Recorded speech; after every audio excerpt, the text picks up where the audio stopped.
اس بیعت کے ذریعے سے اجاگر کیا گیا، ایسے حالات میں جب کہ کچھ لڑنے کو بھی نہیں ہے، کچھ بھی نہیں ہے، سواریاں بھی ڈھنگ سے نہیں ہیں، لیکن کیا ہے کہ اللہ کے نبی صلی اللہ علیہ وسلم کا، اللہ کے دین کا مطالبہ ہے، تو پھر ساز و سامان پر ہمارا بھروسہ نہیں ہے، رب کی ذات پر بھروسہ کر کے اپنے آپ کو قربان کر دیں گے، لیکن بدلہ لے کر کے رہیں گے عثمان غنی رضی اللہ تعالیٰ عنہ کی شہادت کا۔ تو اللہ کے نبی صلی اللہ علیہ وسلم دو موقع پر یہ حاضر نہیں تھے، لیکن ان کا مقام دونوں پر کیسے اجاگر کیا گیا۔ بدر کے مجاہدین کو جو اجر ملا وہ ان کو ملا، مال غنیمت بھی ملا، اور بیعت رضوان میں موجود نہ ہو کر کے بھی ان کو بھی اس بیعت کے اندر شامل کیا اللہ کے نبی صلی اللہ علیہ وسلم نے۔ یہ مقام ہے حضرت عثمان غنی رضی اللہ تعالیٰ عنہ کا۔ حضرت عثمان غنی رضی اللہ تعالیٰ عنہ کی زندگی کے اندر بہت سارے ایسے واقعات ہیں، بڑی قربانیاں انہوں نے دی ہیں، مال بھی بہت دیا ہے۔ ایک واقعہ میں آپ کو خلافت ابو بکر رضی اللہ تعالیٰ عنہ کے حوالے سے ذکر کرتا ہوں، اس سے بھی دیکھیں دین کے لیے کتنی قربانیاں، محبت کے جذبات حضرت عثمان رضی اللہ تعالیٰ عنہ کر لیتے۔ ابو بکر رضی اللہ تعالیٰ عنہ کے دور خلافت میں قحط سالی ہوئی، ازالۃ الخفا، شاہ ولی اللہ رحمہ اللہ نے اس کو ذکر کیا ہے اپنی کتاب کے اندر کہ بہت زیادہ سختی کا موسم آیا مسلمانوں کے اوپر۔ لوگوں نے شکایت کی حضرت ابو بکر صدیق رضی اللہ تعالیٰ عنہ سے کہ بھئی ہمارے لیے کچھ نہ کچھ انتظام کریں، حکومت آپ کے ہاتھ میں، بیت المال ہے، سب کچھ ہے۔ تو کہا کہ ٹھیک ہے، صبر کریں۔ اگلے ہی دن 1000 اونٹوں پر لدا ہوا سامان شام سے حضرت عثمان غنی رضی اللہ تعالیٰ عنہ کا آیا۔ اگلے دن سارے بیوپاری جتنے تجارتی پیشہ لوگ تھے سب حضرت عثمان رضی اللہ تعالیٰ عنہ کی خدمت میں پہنچے اور کہا کہ دیکھیے آپ کو تو معلوم ہے کہ کتنی تنگی کا وقت چل رہا ہے، آپ ہمیں یہ سامان بیچ دیجیے تاکہ ہم مارکیٹ میں لا کر کے لوگوں کی ضرورتیں اس سے پوری ہو جائیں، خریدیں۔ تو حضرت عثمان رضی اللہ تعالیٰ عنہ نے کہا کہ دیکھو یہ شام سے مال آیا ہے، اب یہ بتاؤ تم مجھے اس پر نفع کتنا دو گے؟ کہا کہ 10 پر 12 دے دیں گے، یعنی 20% دے دیں گے۔ کہا اس سے زیادہ دے سکتے ہو؟ کہا 10 کا 14 دے سکتے ہیں، 40% دے سکتے ہیں۔ کہا کہ مجھے اس سے بھی زیادہ مل رہا ہے، کیا اس سے زیادہ تم دے سکتے ہو؟ کہا کہ کون ہے جو دے رہا ہے؟ سارے تاجر تو ہم ہی ہیں، سودا کرنے والے، خریدنے والے ہیں، کون ہے جو تم اس سے زیادہ دے رہا ہے؟ کہا کہ وہ مجھے 1 کے 10 دے رہا ہے، 1 درہم کے 10 درہم دے رہا ہے۔ ارے کون ہے بھلا وہ؟ کہا کہ یہ اللہ رب العالمین کی ذات ہے، اور اعلان کرتے ہیں کہ سارے کے سارے اونٹوں پر جو کچھ لدا ہوا ہے غریبوں، مسکینوں، بیواؤں، یتیموں کے لیے وقف کر دیا گیا ہے، فری میں لے جاؤ اور اس کو استعمال کرو جا کر کے۔ سبحان اللہ۔ صحابہ کرام نے اس موقع کو دیکھا عثمان غنی رضی اللہ تعالیٰ عنہ نے کہ اس وقت سخت ترین حاجت و ضرورت ہے، ہر کسی کو ہے، کس کس کے پاس پیسے ہوں گے، کس کس کے پاس سرمایہ ہوگا جو خرید لے۔ تو سارے 1000 اونٹوں پر لدا ہوا سامان سب وقف کر دیا اور غریبوں تقسیم کرا دیا۔ اتنا مال اللہ نے اسی حساب سے ان کو دیا۔ قرآن مجید میں اللہ تعالیٰ نے اس لوگوں کی بڑی تعریف فرمائی ہے۔ صدیقیت کا مقام ان کو دیا گیا۔ فَأَمَّا مَنْ أَعْطَىٰ وَاتَّقَىٰ وَصَدَّقَ بِالْحُسْنَىٰ فَسَنُيَسِّرُهُ لِلْيُسْرَىٰ، جو دیتا ہے اللہ کی راہ میں، کسی قرضے کو نہیں اتارتا، محض اللہ کی رضا اور خوشنودی کو حاصل کرنے کے لیے وَاتَّقَىٰ، اور تقویٰ پرہیزگاری اختیار کرتا ہے اور نیک بات کی تصدیق کرتا ہے، فَسَنُيَسِّرُهُ لِلْيُسْرَىٰ، اللہ تعالیٰ اس کے لیے ہدایت کے راستے کو آسان کرتا ہے، جنت کے راستے کو آسان کرتا ہے، اور اس کے لیے دین کی راہ پر چلنے میں آسانیاں پیدا فرما دیتا ہے۔ نیکی کی تصدیق، اللہ کی راہ میں مال کو خرچ کرنا، تقوی، پرہیزگاری، یہ تینوں کے تینوں صفات حضرت عثمان غنی رضی اللہ تعالیٰ عنہ کی زندگی میں ہم دیکھ سکتے ہیں۔ اللہ کے دین کے لیے بہت سارا سرمایہ خرچ کیا۔ آپ کی سیرت کو پڑھتے چلے جائیں، بہت سارے واقعات آپ کی سیرت میں ملیں گے، اس کا احاطہ ممکن نہیں ہے۔ عثمان غنی رضی اللہ تعالیٰ عنہ کی زندگی کا وہ واقعہ، وہ دور ہم آپ کے سامنے رکھنے کی کوشش کریں گے کہ آپ کی جو شہادت ہے وہ ایک انتہائی مظلوم ترین شہادت ہے، لیکن لوگوں نے اس کو فراموش کر دیا ہے۔ اللہ کے نبی صلی اللہ علیہ وسلم کی وفات کے بعد صحابہ کرام نے حضرت ابوبکر رضی اللہ تعالیٰ عنہ کو خلیفہ مسلمانوں کا تسلیم کیا۔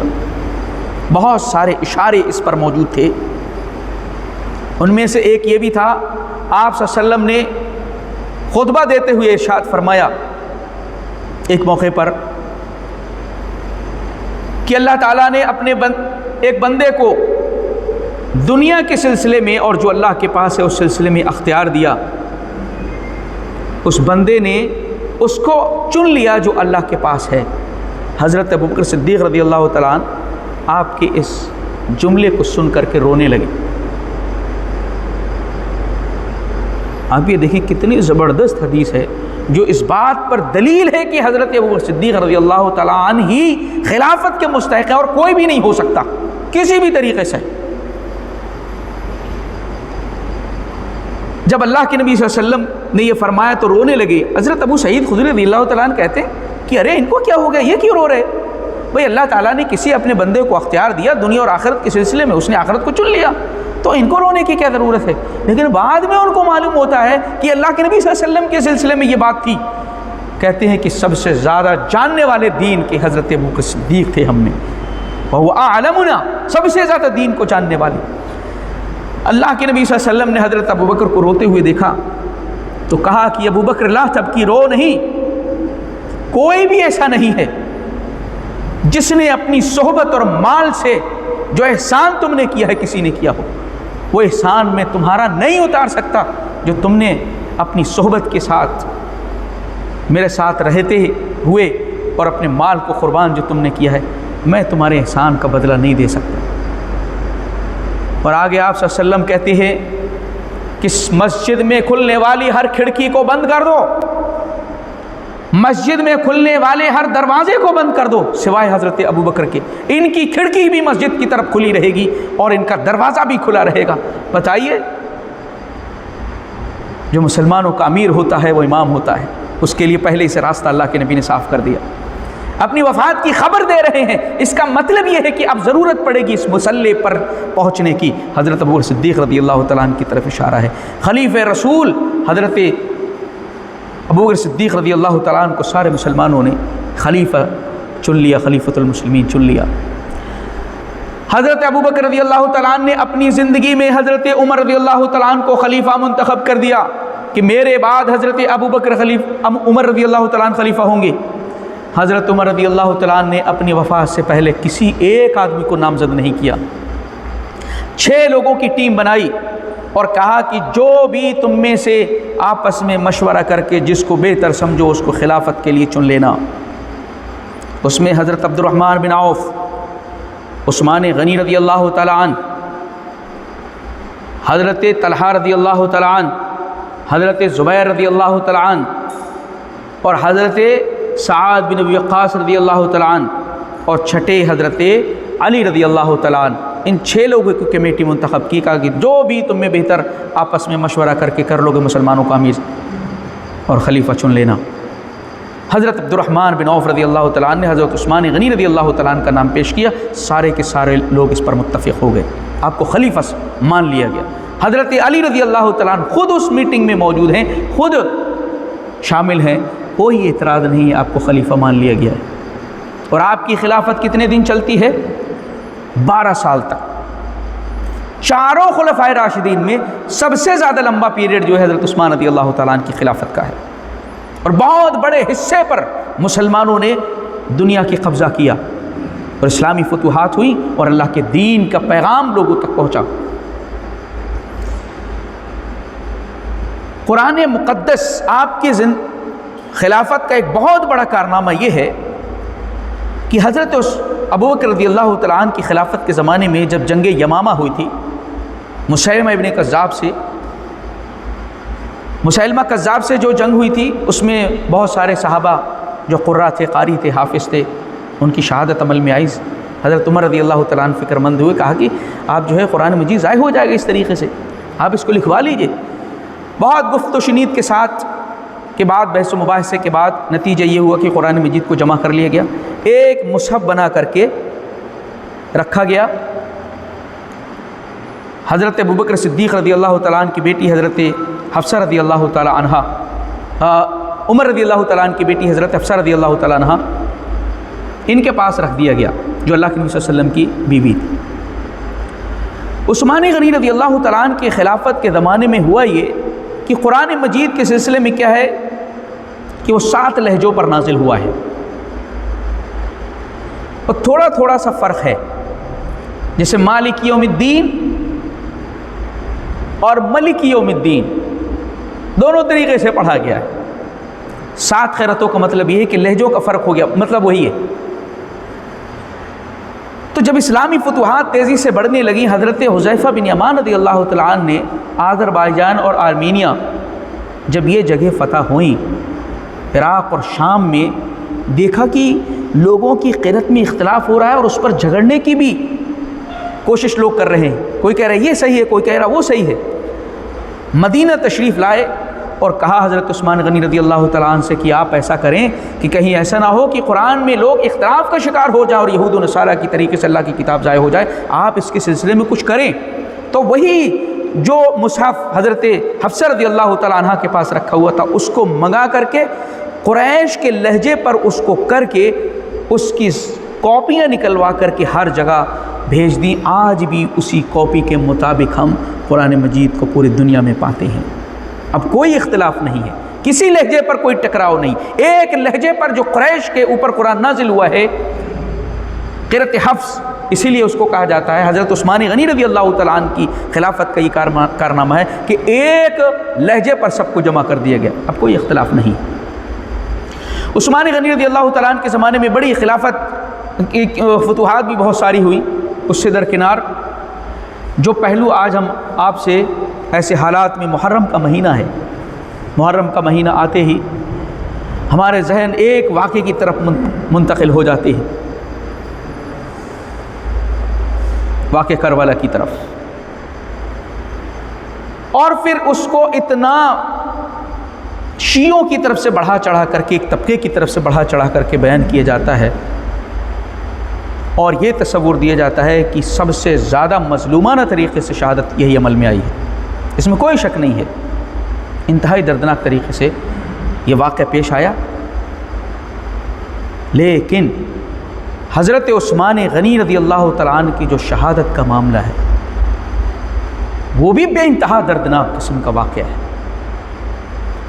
جس کو یہ شیعوں کی سازش ہے کہ اس واقعے کو اتنا جو اجاگر کیا جائے کہ شہادت عثمان کو بالکل پھیکا کر دیا جائے، ذہنوں سے محو کر دیا جائے۔ کتنے ہم میں سے لوگ ایسے ہیں سنی کہنے کے باوجود حضرت عثمان رضی اللہ تعالیٰ عنہ کی شہادت کے واقعات اور معاملات کو ہم جانتے ہیں۔ حضرت عثمان غنی رضی اللہ تعالیٰ عنہ، آپ سمجھ لیں 40 دن تک پانی بند کر دیا گیا، کھانا پینا بند کر دیا گیا، گھر کا گھیراؤ کر لیا گیا۔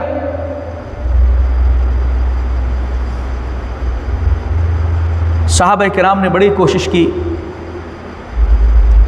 پانی پہنچانے کی کوشش کی، کھانا پہنچانے کی کوشش کی، لیکن بلوائیوں نے اور باغیوں نے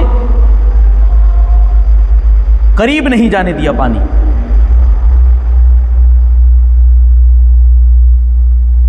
اسی دوران آپ دیکھیں کہ اپنے گھر کے جا کر کے وہ اس بات کو کہا کرتے تھے کہ بلوائیوں سے، الستم تعلمون، کیا تم لوگ جانتے نہیں ہو، انشدکم اللہ، اللہ کی قسم دلاتا ہوں میں تمہیں، اور جو صحابہ کرام ہیں، صحابہ ہیں نبی کے، ان کو قسم دلا کر کے میں کہتا ہوں، کیا تم جانتے نہیں ہو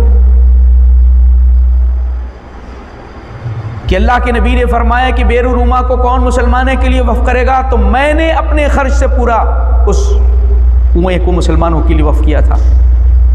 اللہ کے نبی نے فرمایا کہ کون جیش اسرا کو کا انتظام کرے گا، پورا یہ بہت بڑا انتظام میں نے جیش اسرا کا کیا۔ تو کہا کہ ہم جانتے ہیں۔ تو کہا پھر بھی میرے لیے جس پانی کو بیر روما کے کنویں کو مسلمانوں کے لیے وقف کیا تھا ان کو محروم کر دیا گیا پانی سے۔ 40 دن تک حضرت حسین رضی اللہ تعالیٰ عنہ کی پیاس کا تذکرہ ہوتا ہے، سبیلیں لگ رہی ہیں۔ یہ واقعہ کتنے دن کے اندر؟ 7 محرم کو حضرت حسین رضی اللہ تعالیٰ عنہ پہنچے ہیں اور 10 محرم میں یہ واقعہ ہو چکا ہے۔ اسے 3-4 دن پیاس کا معاملہ ہے۔ عثمان غنی رضی اللہ تعالیٰ عنہ کو 40 دن تک پانی سے محروم کیا گیا۔ آپ یہ سوچ رہے ہوں گے کہ آپ خلیفہ وقت ہیں، مسلمانوں کی اتنی بڑی سلطنت کے مالک ہیں، لیکن 40 دن تک آپ کے کھانے پینے کو بند کر دیا گیا، محاصرہ لوگوں نے کر دیا۔ کیا مقابلہ کیوں نہیں کیا گیا ان لوگوں سے، اور ان کو ہٹایا کیوں نہیں گیا؟ ایسا کیوں ہوا کہ ان کو ہٹایا نہیں گیا جو بلوائی تھے؟ حضرت صحابہ کرام نے اس بات کا اظہار بھی کیا کہ آپ ان لوگوں کے خلاف کیوں نہیں کچھ کرتے ہیں؟ صحابہ کی بہت بڑی جماعت موجود ہے اور کتنی بڑی فوج مسلمانوں کی موجود ہے جو ان کی ایک ایک بوٹی کر سکتی ہے۔ عثمان غنی رضی اللہ تعالیٰ نے روکا کہ نہ۔ کہتے ہیں کہ اللہ کے نبی صلی اللہ علیہ وسلم نے مجھے خلافت کے سلسلے میں بشارت پہلے ہی سے کی تھی، ان اللہ عز و جل عسى ان یقمصک قمیصا، کہ اے عثمان دیکھو اللہ تعالیٰ تمہیں ایک ایسی قمیص پہنانے والا ہے۔